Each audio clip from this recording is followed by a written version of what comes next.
After so much hell that this movie has been through, started with the Amber Heard situation, but it got worse later. With negative test screenings, people walking out calling it the worst DCU movie ever, that they have to reshoot it to try to fix it. Now the movie has been out. And is this movie really a big disaster? Well, let's find out. So surprisingly, this movie has a lot of action. First half of the action sequences are forgettable, but the second half of the action sequences are excellent. Most of them in the third act, which I thought the third act of the movie was fantastic. Jason Momoa's Aquaman. In the first half of the movie he can be goofy, but the second half he does improve. Patrick Wilson as Orm.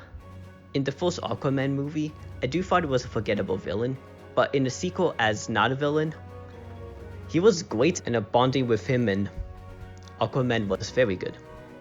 Black Mantis, first one they did well setting it up as a villain. For the sequel, it was very disappointing. The villain felt very generic and had no character to the villain. Randall Park as Dr. Stevenson can be pretty much annoying, but in the third act, his character does become good. And the elephant in the room, Amber Heard as Mira. How does she do in this movie? So, the director does promise her character is reduced, but if y'all hoping for that, I got bad news. They sorta lied. Her screen time in the movie, she just most of the time hangs out with the characters, but there was one moment in the third act that the character become helpful. I'm not gonna give any spoilers, but there's a scene in the movie that gives me a little bit of cyberpunk vibes. I thought it was neat that there were funny moments. Opening the movie kind of remind me a bit of Full Love and Thunder, which at first started can be a bad movie at first, like the first 40 minutes.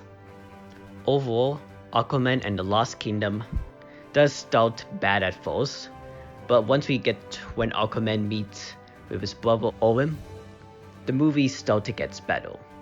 Then turns into a fantastic movie with the third act. Do I recommend the movie? Well, if you do like the first Aquaman movie, I do recommend seeing the movie. But if you couldn't get into the first one, I don't recommend it. And if you don't mind seeing Amber Heard on the screen. In the end, I do thought the movie paid off. I'm gonna give Aquaman The Lost Kingdoms a 7 out of 10.